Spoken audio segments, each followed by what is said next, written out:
Hello दोस्तों, आज हम पढ़ते हैं क्लास 7th का अध्याय नंबर 1 भोजन के अवयव।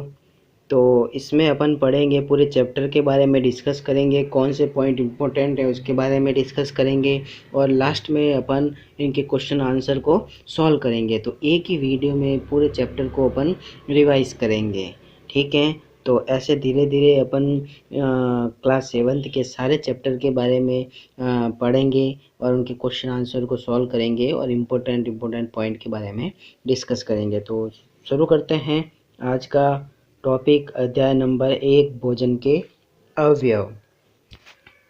तो इसके अंदर अपन पढ़ेंगे सबसे पहले तो कि भोजन के बारे में, कि भोजन क्या होता है उसके बारे में डिस्कस करेंगे। फिर उसके बाद अपन डिस्कस करेंगे भोजन के अवयवों के बारे में, कि भोजन के अंदर कौन कौन से अवयव मौजूद होते हैं, क्या क्या चीज़ें होती हैं, जिससे शरीर को क्या फ़ायदा होगा, क्या नुकसान होता है, शरीर कैसे ग्रो करेगा, कैसे वृद्धि करेगा, कैसे रोगों से लड़ेगा, भोजन में क्या क्या चीज़ें होनी चाहिए, उन सब के बारे में अपन डिस्कस करेंगे। जिसमें सबसे पहले भोजन के अवयवों में कार्बोहाइड्रेट के बारे में पढ़ेंगे, फिर प्रोटीन के बारे में पढ़ेंगे, वसा, विटामिन, खनिज लवण, जल, खाद्य रेशे, ये सारे जो अवयव हैं भोजन को संतुलित भोजन बनाता है, अच्छा भोजन बनाता है, शरीर के लायक भोजन बनाता है। और ये सारी चीज़ें जो होती हैं भोजन के अंदर उपस्थित होना ज़रूरी होती हैं। तो इन सब के बारे में अपन एक एक करके पढ़ेंगे और लास्ट में अपन पढ़ेंगे संतुलित आहार। ये सारी चीज़ें पढ़ने के बाद जो आहार बनेगा, अपने माइंड के अंदर जो आहार बनेगा, अपने खाने के अंदर ये सारी चीज़ें होंगी, तो उसे संतुलित भोजन कहेंगे। तो आज अपन इन सब चीज़ों के बारे में डिस्कस करेंगे। तो सबसे पहले अपन पढ़ते हैं भोजन। अब भोजन क्या होता है आपको पता है? भोजन क्या होता है? सबको पता है कि भोजन जो होता है, भूख लगती है तो भोजन करते हैं। तो हम पादपों और जंतुओं से प्राप्त भोज्य पदार्थ भोजन के रूप में ग्रहण करते हैं। इस भोजन से हमारे शरीर को ऊर्जा प्राप्त होती है तथा हमारे शरीर की कार्य क्षमता बढ़ती है। और ये क्या करता है भोजन? हमारे शरीर की वृद्धि एवं विकास को बढ़ाता है। तो भोजन क्यों जरूरी है? भोजन क्या होता है? भोजन से हमें क्या होता है? भोजन से हमें अपने शरीर को ऊर्जा मिलती है और शरीर की कार्य क्षमता में बढ़ोतरी होती है। शरीर के कार्य करने की क्षमता को बढ़ाता है भोजन, ऊर्जा मिलेगी और इससे क्या होगा? शरीर की वृद्धि और विकास भी होता है भोजन के थ्रू। तो अब आगे अपन पढ़ते हैं, भोजन के बारे में अपन ने डिस्कस कर लिया। तो अब भोजन के ये पॉइंट के रूप में दे रखा है सारे पॉइंट, ये इतने तरह के पॉइंट हैं, यही हैं जो भोजन की परिभाषा बनाते हैं कि भोजन हमारे शरीर के लिए क्यों आवश्यक है। भोजन हमारे शरीर के लिए इसलिए आवश्यक है क्योंकि भोजन से कार्य करने के लिए हमें क्या प्राप्त होती हैं? ऊर्जा प्राप्त होती हैं। पॉइंट नंबर 2 में बताया गया है कि भोजन शरीर की वृद्धि, विकास और निर्माण में भी सहायता करता है। पॉइंट नंबर 3 में बताया गया है कि यह शरीर को रोगों से लड़ने की और लोगों से बचने की सुरक्षा प्रदान करता है। तो भोजन क्या करता है? शरीर को रोगों से लड़ने की सुरक्षा प्रदान करता है। उसके बाद है नेक्स्ट पॉइंट में बोला है कि पौष्टिक भोजन स्वस्थ शरीर के साथ साथ तीव्र बुद्धि का विकास भी करता है। अगर अपन अच्छा भोजन करेंगे तो हमारी बुद्धि बढ़ेगी, हमारी मानसिक प्रक्रिया जो है, मानसिक नॉलेज बढ़ेगा, हमारी तीव्र बुद्धि जो होगी तीव्र होगी। तो हमेशा पौष्टिक भोजन करना चाहिए। इससे भोजन से हमारे शरीर का विकास होगा और शरीर के निर्माण में भोजन आवश्यक रूप से सहायक होते हैं। तो हमें भोजन इसलिए करना चाहिए इन पॉइंट की वजह से। आगे अपन डिस्कस करते हैं कि भोजन के अवयव। अब भोजन के कौन कौन से अवयव होते हैं उसके बारे में डिस्कस करेंगे कि भोजन के अवयव जो होते हैं वो क्या करते हैं? शरीर की वृद्धि, विकास, निर्माण और सुरक्षा के लिए लाभदायक होते हैं। वे क्या कहलाते हैं? भोजन के अवयव कहलाते हैं। तो परिभाषा हो गई कि भोजन के अवयव किसे कहते हैं? कि भोजन के वे घटक जो हमारे शरीर की वृद्धि करते हैं, हमारे शरीर का विकास करते हैं, हमारे शरीर का निर्माण और सुरक्षा के लिए लाभदायक होते हैं, भोजन के अवयव कहलाते हैं। अब भोजन के अवयव कौन कौन से हैं? कार्बोहाइड्रेट, प्रोटीन, वसा, विटामिन, खनिज लवण, जल और खाद्य रेशे, जिसको रफेज भी बोल सकते हैं। ये सारी चीज़ें जो होती हैं ये भोजन के अवयव कहलाते हैं और इसी से क्या होता है, शरीर की वृद्धि, विकास वगैरह जो भी चीज़ें होती हैं वो सब इन्हीं की वजह से होता है। अब अपन पढ़ते हैं कि कार्यों के आधार पर भोजन के अवयव क्या हैं। ये भोजन के अवयव जो हैं वो कार्यों के आधार पर कौन कौन से भोजन के अवयव होते हैं। इसमें कार्यों के आधार पर भोजन के अवयव 3 प्रकार के होते हैं। एक तो होता है ऊर्जा प्रदान करने वाले भोजन के अवयव, एक होता है शरीर के निर्माण करने वाले भोजन के अवयव और एक होता है सुरक्षा प्रदान करने वाले भोजन के अवयव। तो सबसे पहले अपन देखते हैं ऊर्जा प्रदान करने वाले भोजन के अवयव कौन कौन से होते हैं। तो ऊर्जा प्रदान करने वाले भोजन के अवयव में कार्बोहाइड्रेट, वसा और प्रोटीन, ये तीनों जो होते हैं शरीर को क्या करते हैं, ऊर्जा प्रदान करते हैं। शरीर के निर्माण में कौन से भोजन के अवयव काम आते हैं। शरीर के निर्माण में प्रोटीन, खनिज लवण और जल जो होता है शरीर के निर्माण में प्रमुख रूप से काम आता है। फिर है सुरक्षा प्रदान करने वाले भोजन के अवयव। सुरक्षा प्रदान करने वाले भोजन के अवयव में विटामिन, खनिज लवण और प्रोटीन जो होते हैं, प्रोटीन जल जो होता है वो शरीर की सुरक्षा प्रदान करने में सहायता करते हैं। तो कार्य के आधार पर भोजन के 3 तरह के अवयव हो गए और तीनों में सबसे कॉमन चीज़ अगर देखें अपन तो ऊर्जा प्रदान करने वाले भोजन के अवयव, शरीर के निर्माण करने वाले भोजन के अवयव और सुरक्षा प्रदान करने वाले भोजन के अवयवों में सबसे इम्पोर्टेंट चीज़ जो होती है प्रोटीन जो होता है वो तीनों में होता है। प्रोटीन जो होता है ऊर्जा भी प्रदान करता है, शरीर का निर्माण भी करता है और शरीर की सुरक्षा भी प्रदान करता है। तो ये हो गए भोजन के अवयव। अब भोजन के अवयव में सबसे पहले अपन स्टार्ट करते हैं कार्बोहाइड्रेट से। सबसे पहला जो भोजन का अवयव है वो कार्बोहाइड्रेट होता है। कार्बोहाइड्रेट क्या होता है कि जब हम काम करते हैं, थक जाते हैं, दौड़ते हैं, कूदते हैं, लिखते हैं, पढ़ते हैं, तो हमारे शारीरिक श्रम में अन्य कार्य करते हैं, तब हम थक जाते हैं और थक जाने से क्या होता है, हमारे शरीर की ऊर्जा अधिक मात्रा में खर्च होती है। अब इस ऊर्जा को तुरंत पुनः प्राप्त करने के लिए हम क्या करते हैं, ग्लूकोज का जलीय घोल पीते हैं। ग्लूकोज क्या होता है, एक प्रकार का क्या होता है, कार्बोहाइड्रेट होता है, जिसकी वजह से अपन को क्या है, तुरंत एनर्जी मिलती है, तुरंत ऊर्जा मिलती है। तो सजीवों को ऊर्जा एवं बल देने के लिए मुख्य स्रोत कौन सा होता है, कार्बोहाइड्रेट होता है। ये कार्बोहाइड्रेट जो होता है हाइड्रोजन एवं ऑक्सीजन तत्वों से मिलकर बनते हैं। कार्बोहाइड्रेट किससे बने होते हैं, कार्बोहाइड्रेट जो होते हैं कार्बन, हाइड्रोजन और ऑक्सीजन तत्वों से मिलकर बने होते हैं और ये हमारे शरीर में ग्लाइकोजन के रूप में संचित होते हैं और ये ग्लाइकोजन ही जो होता है वो हमें क्या करता है, ऊर्जा प्रदान करता है और ये क्या करते हैं, श्वसन प्रक्रिया में अपघटित होकर ये शरीर को आवश्यकता अनुसार ऊर्जा प्रदान करते हैं। कार्बोहाइड्रेट के प्रमुख स्रोत कौन कौन से होते हैं, तो कार्बोहाइड्रेट के प्रमुख स्रोतों में कार्बोहाइड्रेट के प्रमुख स्रोत जो होते हैं वो 2 प्रकार के होते हैं। एक तो होता है स्टार्च युक्त कार्बोहाइड्रेट और एक होता है शर्करा युक्त कार्बोहाइड्रेट। स्टार्च युक्त कार्बोहाइड्रेट में रोटी, चावल, आलू, अनाज, अरवी और केला जो होते हैं ये सारे क्या होते हैं, इनके सबके अंदर क्या होता है, स्टार्च होता है। और शर्करा युक्त कार्बोहाइड्रेट में गुड़, चीनी, खजूर, मुनक्का जो होते हैं वो क्या होते हैं, शर्करा युक्त कार्बोहाइड्रेट के स्रोत। उसके बाद अपन डिस्कस करते हैं कि सबसे important point, important competition exam की दृष्टि से अगर देखें तो सबसे ज़्यादा इम्पोर्टेंट जो चीज़ होती है कि 1 ग्राम कार्बोहाइड्रेट से लगभग कितने कैलोरी ऊर्जा प्राप्त होती हैं, 1 ग्राम कार्बोहाइड्रेट से लगभग 4 कैलोरी ऊर्जा प्राप्त होती है। ये हमेशा ध्यान रखना, इसी में से क्वेश्चन बनते हैं। तो अब अपन देखते हैं कार्बोहाइड्रेट के कार्य कि कार्बोहाइड्रेट के कार्य कौन कौन से होते हैं, कार्बोहाइड्रेट क्या क्या कार्य करता है। तो सबसे पहले देखते हैं कि ये शरीर को ऊर्जा प्रदान करता है। कार्बोहाइड्रेट जो होते हैं शरीर को क्या प्रदान करते हैं, ऊर्जा प्रदान करते हैं। ये शरीर के तापमान पर नियंत्रण रखते हैं। शरीर के तापमान को नियंत्रण करने में कौन सा भोजन का अवयव इम्पोर्टेंट होता है, कार्बोहाइड्रेट। और ये क्या करते हैं, शरीर में स्थित प्रत्येक अंग, ऊतक तथा कोशिका को कार्यक्षम बनाए रखते हैं। सभी ऊतकों, प्रत्येक अंग को और कोशिकाओं को कार्य करने की शक्ति बनाए रखता है, वो कार्य करते रहते हैं। किसकी वजह से करते रहते हैं? वो कार्बोहाइड्रेट की वजह से कार्य करते रहते हैं। यदि हमारे भोजन में कार्बोहाइड्रेट सम्मिलित नहीं हो तो हमारे शरीर की क्या होती है? कार्य क्षमता क्या हो जाती है? कम हो जाती है। तो यहाँ क्वेश्चन बनता है, कार्बोहाइड्रेट की कमी से क्या होता है? हमारे शरीर की कार्य क्षमता में कमी आती है। तो हम कार्बोहाइड्रेट को चेक करने के लिए अब देखते हैं गतिविधि कि कार्बोहाइड्रेट किस में कार्बोहाइड्रेट होता है और किस में कार्बोहाइड्रेट नहीं होता है। तो अपन 2 टेस्ट ट्यूब लेंगे, उसमें एक में तो अपन उबला हुआ आलू लेते हैं, एक में अपन उबला हुआ आलू का पेस्ट डालते हैं और पानी डाल के उसमें क्या करते हैं?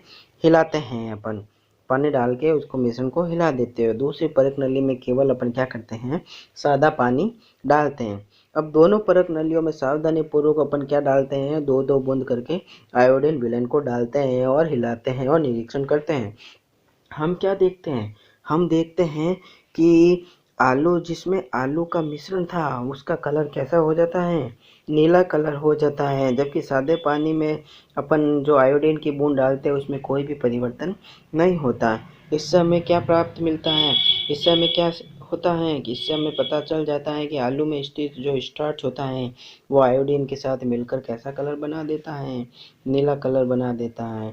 अतः इस परीक्षण के आधार पर यह निष्कर्ष निकलता है कि स्टार्च आयोडीन के विलयन के साथ क्रिया कर नीला रंग देते हैं और यह स्टार्च परीक्षण की विधि है। तो ये ध्यान रखना, यहाँ से क्वेश्चन आ सकता है कि अगर कार्बोहाइड्रेट में अपन किस चीज़ को मिलाए, कार्बोहाइड्रेट का परीक्षण करने के लिए अपन क्या चीज़ मिलाई जाती हैं, तो अपन बता सकते हैं कि स्टार्च जो होता है आयोडीन मिलाया जाता है, उसमें 2-3 बूंद आयोडीन की डाली जाती हैं, जिससे उसका कलर कैसा हो जाता है? नीला कलर हो जाता है। तो ये हो गया कार्बोहाइड्रेट का परीक्षण, स्टार्च का परीक्षण। अब अपन पढ़ते हैं प्रोटीन। प्रोटीन क्या होता है? प्रोटीन हमारी कोशिकाओं में संपन्न होने वाली जैविक रासायनिक अभिक्रियाओं व कोशिका के विकास एवं मरम्मत हेतु क्या होती हैं? आवश्यक होता है। प्रोटीन क्या होता है? कोशिकाओं की मरम्मत के लिए, कोशिकाओं के विकास के लिए जरूरी होता है। प्रोटीन से शरीर को क्या प्राप्त होता है? प्रोटीन से शरीर को नाइट्रोजन प्राप्त होता है। प्रोटीन के अंदर क्या क्या होता है? ये कार्बन, हाइड्रोजन, ऑक्सीजन और नाइट्रोजन तत्वों से बने अमीनो अम्ल के अणु बनते हैं। प्रोटीन जो होते हैं क्या होता है? प्रोटीन के अंदर कार्बोहाइड्रेट, हाइड्रोजन, ऑक्सीजन और नाइट्रोजन तत्वों के बने हुए क्या होते हैं? अमीनो अम्ल के अणु होते हैं। अब प्रोटीन किस किस में पाया जाता है?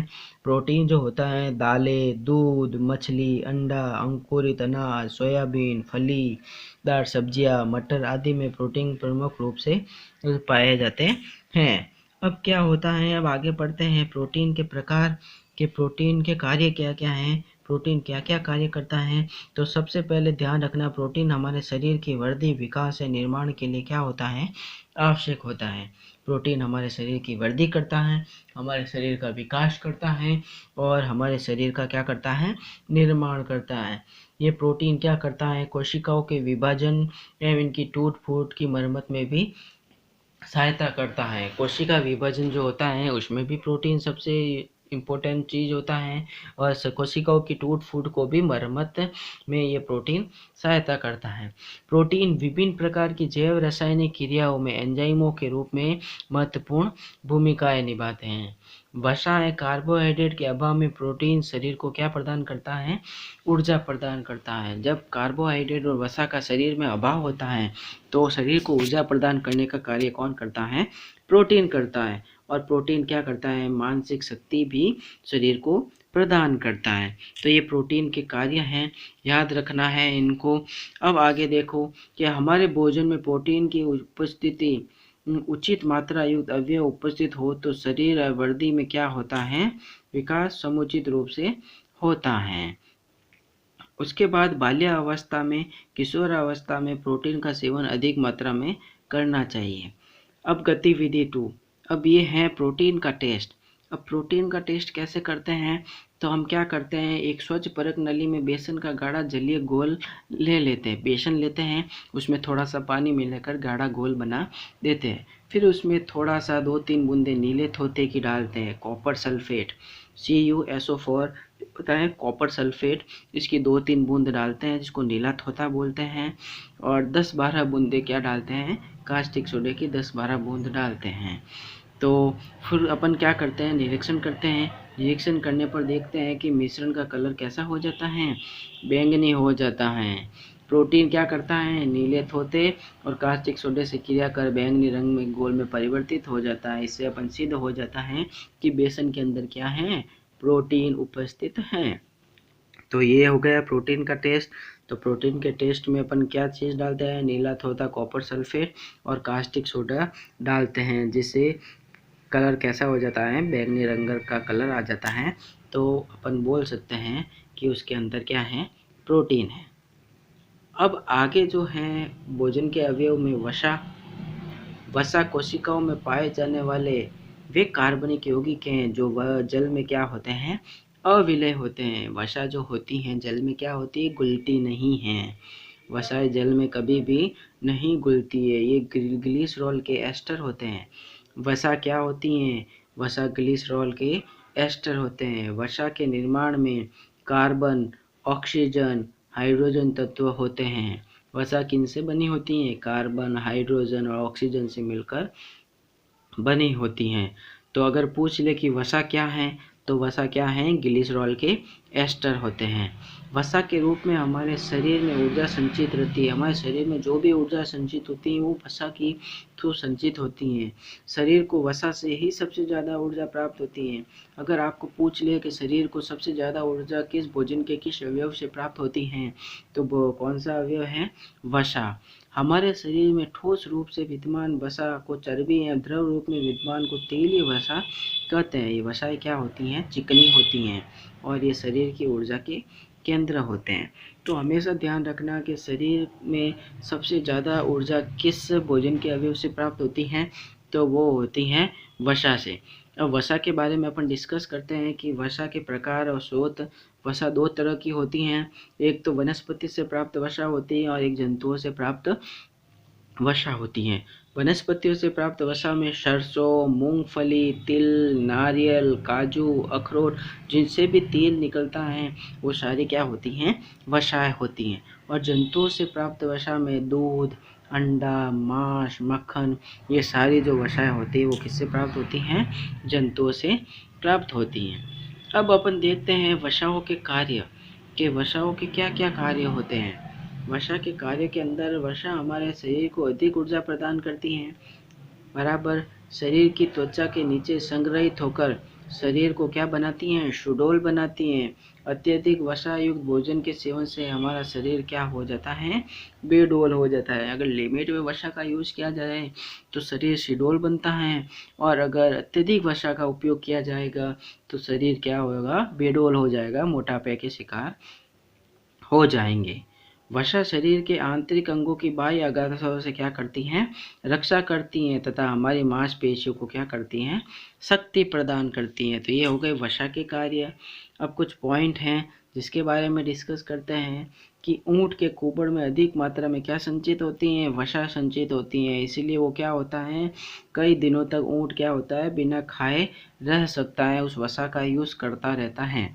वर्तमान में बालक एवं किशोर जंक फूड का प्रयोग करते हैं, इसमें मोटापा बढ़ता है क्योंकि जंक फूड में वसा की मात्रा क्या होती है, अधिक होती है।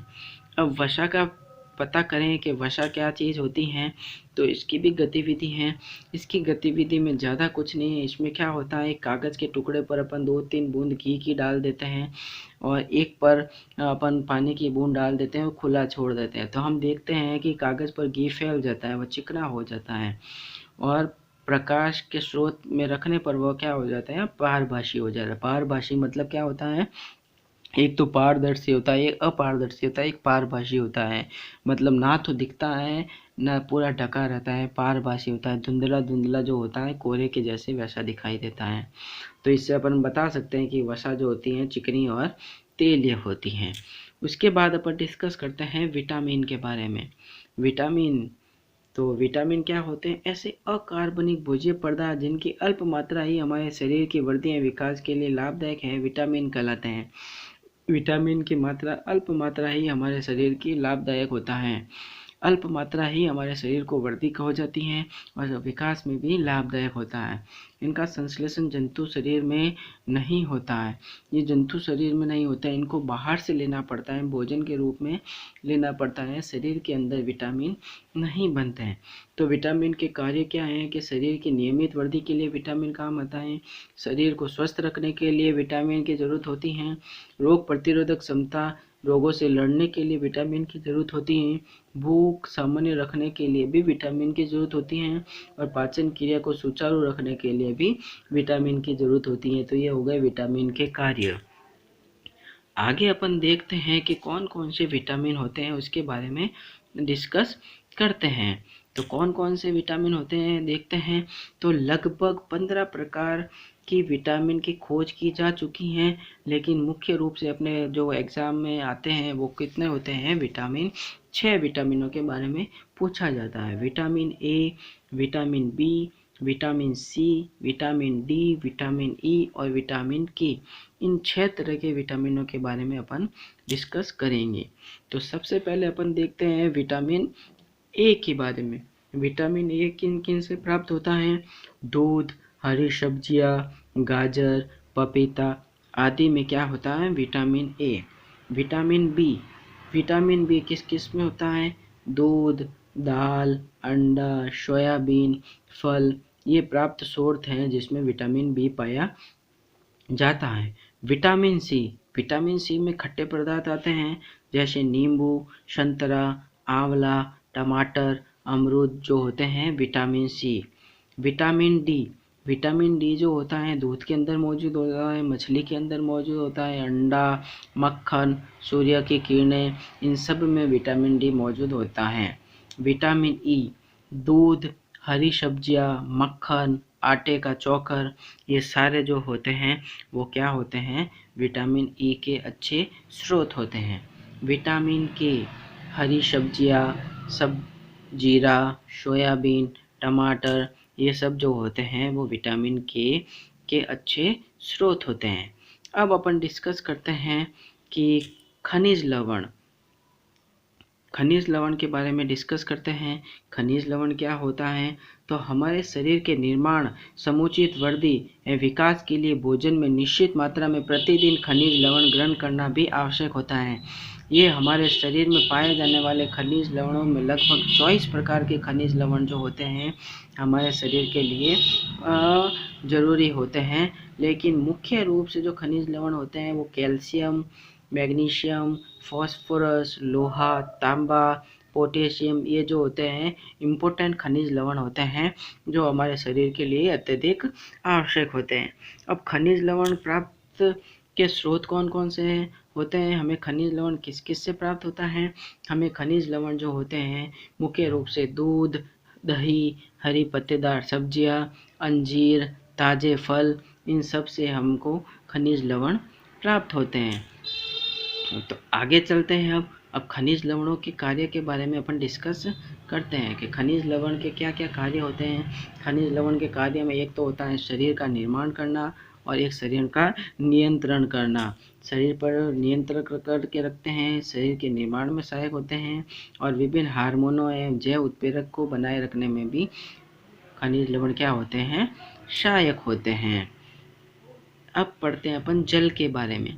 जल क्या होता है? जल जो होता है हमारे शरीर के लिए अत्यधिक आवश्यक अवयव है। हमारा शरीर जो होता है 70% भाग जल से बना हुआ होता है। जल शरीर में विलायक का कार्य करता है और क्या करता है, ताप को नियंत्रित रखता है और हमें कई बीमारियों से रक्षा करता है। तो ये जल के कार्य हैं। जल क्या करता है, शरीर में उपस्थित हानिकारक पदार्थों को बाहर निकालने में भी जल जो होता है सहायता करता है। जल जो होता है हाइड्रोजन और ऑक्सीजन से मिलकर बना होता है। क्या आप जानते हैं कुछ चीज़ों के बारे में कि शरीर के विभिन्न अंगों में जल की मात्रा अलग अलग होती है। यकृत में जो जल होता है वो 69% होता है, जबकि मांसपेशियों में वही जल का प्रतिशत जो होता है 75% होता है। हमारा शरीर जो होता है लगभग 70% जल से मिलकर बना होता है और कम से कम हमें रोज़ 2 से 3 लीटर पानी की आवश्यकता होती है। 2 से 3 लीटर पानी को हमेशा पीना चाहिए। तरबूज जो होता है, तरबूज के अंदर 95% जल उपस्थित होता है। आगे चलते हैं। खाद्य रेशे। खाद्य रेशे जो होते हैं वो छिलके वाले अनाज, फल, गाजर, मूली, पालक, भिंडी, सेम, बंद गोभी, पत्ता गोभी आदि में सेल्यूलोज नामक रेशेदार पदार्थ होते हैं। कैसे पदार्थ होते हैं? सेल्यूलोज नामक रेशे होते हैं, पदार्थ होते हैं जिसे हम भोजन के रूप में ग्रहण करते हैं। इन रेशों को अपन खाद्य रेशे भी बोल सकते हैं और रफेज भी बोल सकते हैं। तो अब रफेज खाद्य रेशों के कार्य क्या क्या हैं? तो खाद्य रेशे रफेज जो होते हैं ये क्या करते हैं? भोजन में पाचन में सहायता करते हैं। भोज्य पदार्थों को पचाने में उनको अपने क्या करते हैं?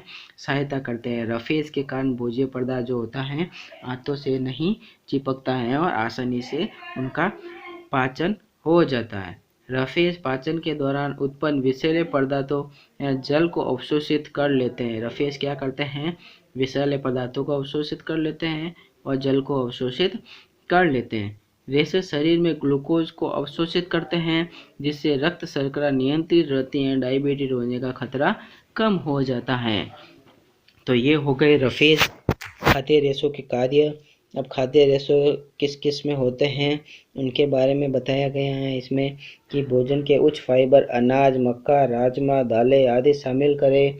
भोजन में सेव, नाशपाती, अमरूद जैसे फलों को छिलके सहित खाइए क्योंकि इसमें फाइबर अधिक मात्रा में होता है।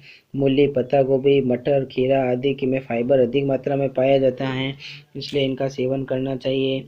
सलाद के रूप में दलिया, सूखे मेवे, मूंगफली भी फाइबर के अच्छे स्रोत हैं।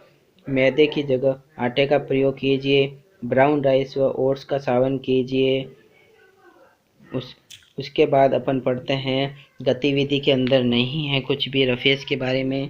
अपन को क्या करना है? अब अपन को एक इंडेक्स दे रखी होती है, सारणी दे रखी है, उसके बारे में करना है कि यहाँ अपन को भोज्य पदार्थ के नाम लिखने हैं। चावल, गेहूँ, जो भी चीज़ें अनाज वगैरह, सब्जी वगैरह, वो क्या होता है, किससे प्राप्त होता है? पौधे से प्राप्त होता है। तो पौधे से, जंतु से प्राप्त होता है तो जंतु से, और किसके अंदर क्या है उसके आगे लिखना है। अगर प्रोटीन है तो प्रोटीन, कार्बोहाइड्रेट है तो कार्बोहाइड्रेट, वसा है तो वसा, जल है तो जल, खाद्य रेशे हैं तो खाद्य रेशे। ठीक है, तब आगे चलते हैं अपन। पोषक तत्वों की कमी से होने वाले रोग, सबसे इम्पोर्टेंट टॉपिक इस लेसन का कि पोषक तत्वों से क्या क्या कमी होती है उसके बारे में। तो सबसे पहले कार्बोहाइड्रेट। तो कार्बोहाइड्रेट से अपन ने पढ़ा था कमजोरी आती है, कार्य क्षमता कम हो जाती है, कमी हो जाती है कार्य क्षमता में। प्रोटीन की कमी से अपन को कौन सा रोग होता है? क्वाशीयोर को रोग होता है। इसमें क्या होता है? भूख नहीं लगना, क्षीण शरीर, दुर्बल चेहरा। फिर आता है वसा। वसा की कमी से भी शरीर कमज़ोर हो जाता है, कमज़ोरी आती है, ऊर्जा की कमी हो जाती है। फिर अपन डिस्कस करते हैं विटामिन्स के बारे में। विटामिन्स जो होते हैं जिसमें विटामिन ए की कमी से रतौंधी रोग होता है, मतलब आँखों की कमज़ोरी आ जाती हैं। विटामिन बी से बेरी रोग होता है, कमज़ोरी आती हैं। विटामिन सी से स्कर्वी रोग होता है, जिसमें स्कर्वी में दांत या मसूड़ों की बीमारी हो जाती है। विटामिन डी में रिकेट्स होता है, जो हड्डियों की कमज़ोरी होती है। विटामिन ई नपुंसकता, प्रजनन क्षमता में कमी आ जाती है, जनन क्षमता में कमी हो जाती है। विटामिन के रक्का थक्का नहीं बनता है, अत्यधिक रक्त का स्त्राव होता है। खनिज लवण। अगर खनिज लवण के बारे में देखें तो कैल्शियम और फॉस्फोरस जो होते हैं हड्डियों और दांतों की कमजोरी, हड्डियों को कमज़ोर करता है। और आयरन की कमी से क्या होता है? आयरन की कमी से हीमोग्लोबिन की मात्रा कम हो जाती है और शीतलता आती है। और आयोडीन की कमी से गेंगा ग्वाइटर रोग होता है और थायराइड ग्रंथि का बढ़ना हो जाता है। अब अपन डिस्कस करते हैं इन रोगों के बारे में पता रखना, क्योंकि इसमें से क्वेश्चन 100% पूछा जाता है। फिर है संतुलित भोजन। हम पूरे दिन जो भी आहार ग्रहण करते हैं, जो हमारे शरीर के नियमित वृद्धि, विकास एवं स्वस्थ रहने के लिए हमारे आहार में वे सभी अवयव एक निश्चित अनुपात एवं उचित मात्रा में होने आवश्यक हैं, जिनकी हमारे शरीर को आवश्यकता होती है, उसे ही अपन संतुलित भोजन कहते हैं। मतलब कार्बोहाइड्रेट, वसा, प्रोटीन, जल, खनिज लवण, विटामिन, ये सब अगर हमारे भोजन में रहेंगी तो हमारा भोजन जो होता है संतुलित भोजन होगा। अब जैसे कार्बोहाइड्रेट जो होता है 10 से 18 वर्ष की आयु तक के लोगों वर्ग के व्यक्तियों के लिए क्या करना है? कार्बोहाइड्रेट कम से कम 130 से 150 ग्राम होना चाहिए। प्रोटीन जो होता है 78 ग्राम होना चाहिए। वसा जो होती है 22 ग्राम वसा भोजन के रूप में उपयोग में लेनी चाहिए।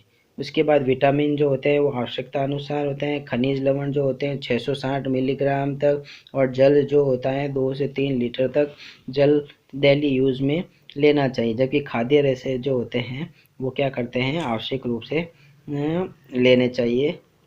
तो ये था आज का अपना टॉपिक, आज का अध्याय, जिसमें अपन ने निम्नलिखित चीज़ें पढ़ी हैं। इसमें जैसे कि अपन ने भोजन में उपस्थित अवयवों के बारे में डिस्कस किया, उनकी अनुपस्थिति से क्या कौन से रोग होते हैं उनके बारे में डिस्कस किया, संतुलित भोजन क्या होता है उसके बारे में पढ़ा, विटामिन की कमी से क्या होता है, कौन से रोग होते हैं उनके बारे में पढ़ा है, और शारीरिक विकास हेतु भोजन के साथ साथ खनिज लवण भी पोषक तत्वों के रूप में आवश्यक होते हैं, इनके बारे में अपन ने डिस्कस किया है। तो अब क्वेश्चन आंसर देखते हैं अपन इस टॉपिक के। क्वेश्चन आंसर में जैसे कि क्वेश्चन नंबर फर्स्ट, प्रोटीन में कौन सा तत्व पाया जाता है, तो अपन ने पढ़ा था नाइट्रोजन। अमीनो अम्ल के अणु बनते हैं प्रोटीन के। फिर है क्वेश्चन नंबर सेकेंड, रतौंधी रोग जो होता है विटामिन ए की कमी से होता है। फिर अपन देखते हैं रिक्त स्थान की पूर्ति कीजिए। रिक्त स्थान की पूर्ति के अंदर अपन देखते हैं कि भोजन में विटामिन सी की कमी से कौन सा रोग होता है, स्कर्वी रोग होता है। स्कर्वी रोग के बारे में अपन ने डिस्कस किया था। बेरी बेरी नामक रोग जो होता है विटामिन बी की कमी से बेरी बेरी रोग होता है। आगे अपन चलते हैं। रिक्त स्थान तीसरी, वसा जल में क्या होती हैं, ये भी अपन ने डिस्कस किया था। वसा जल में जो होती हैं वो अविलय होती हैं। वसा जल में जो होती हैं अविलय होती। जल शरीर में मुख्य रूप से क्या करता है, शरीर के ताप को नियंत्रित करके रखता है। तापमान नियंत्रण में जल का उपयोग होता है। भोज्य पदार्थों में सेल्यूलोज नामक रेशेदार पदार्थ पाए जाते हैं, जिनको क्या बोलते हैं, रफेज। सेल्यूलोज रफेज बोलते हैं या खाद्य रेशे बोलते हैं। अब संतुलित आहार क्या होता है, इसके बारे में अभी अपन ने लास्ट अध्याय खत्म होते होते अपन ने देखा था संतुलित आहार, जिसमें उपयोगी पदार्थ सारे भोजन के उपयोगी अवयव सारे सम्मिलित हो वो संतुलित आहार कहलाता है, जिसमें कार्बोहाइड्रेट, प्रोटीन, वसा, विटामिन, जल, खाद्य रेशे सारे जो होते हैं वो संतुलित आहार में आते हैं। प्रोटीन के 2 कार्य पढ़े थे अपन ने। प्रोटीन में क्या है, एक तो शरीर की वृद्धि करके रखता है, शरीर का विकास, रोग प्रतिरोधक क्षमता, ये सारे अपन कार्य लिख सकते हैं।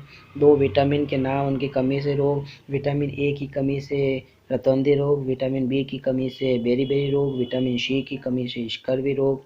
तो ये अपन ने इसका आंसर हो गया। रफेज क्या होता है, यह भी अपन ने रिक्त स्थान पूर्ति में पढ़ा। भोज्य पदार्थों में सेल्यूलोज नामक रेशेदार पदार्थ पाए जाते हैं, जिनको रफेज कहते हैं। और रफेज जो होते हैं वो छिलके होते हैं, सेब के छिलके, अनाज के छिलके, वो सारे रफेज के अंदर आते हैं। उसके बाद भोजन के अवयव के नाम लिखते हुए किन्हीं 2 का वर्णन करना है। भोजन के अवयवों के सारे भोजन के अवयवों के नाम लिखने हैं। कार्बोहाइड्रेट, वसा, प्रोटीन, विटामिन, खनिज लवण, जल, खाद्य रेशे, और उसमें से किसी 2 के बारे में आपको एक्सप्लेन करना है। संतुलित आहार क्यों जरूरी है, संतुलित आहार क्यों जरूरी है, शरीर की वृद्धि विकास के लिए, शरीर को ऊर्जा प्रदान करने के लिए, रोग प्रतिरोधक क्षमता प्रदान करने के लिए, इन सबके लिए खनिज लवण आवश्यक है, संतुलित आहार आवश्यक है, खनिज लवण भी आवश्यक है। हमारे भोजन में खनिज लवणों का होना क्यों आवश्यक है, खनिज लवण अल्प मात्रा में काम में लिए जाते हैं और इनकी कमी से अलग अलग टाइप के बहुत तरह के रोग हो जाते हैं। रोग प्रतिरोधक क्षमता कम हो जाती है, शरीर की वृद्धि रुक जाती है, विकास रुक जाता है। इसके लिए खनिज लवणों की ज़रूरत होती है। मिड डे मील के साप्ताहिक मेनू का चार्ट तैयार कीजिए, तो स्कूल का काम है और ये भी क्रियात्मक काम है। तो आज अपन ने पढ़ा अध्याय नंबर कक्षा 7 का अध्याय नंबर 1 भोजन के अवयव। तो कल अपन पढ़ेंगे अध्याय नंबर 2 के बारे में डिस्कस करेंगे। Thank you.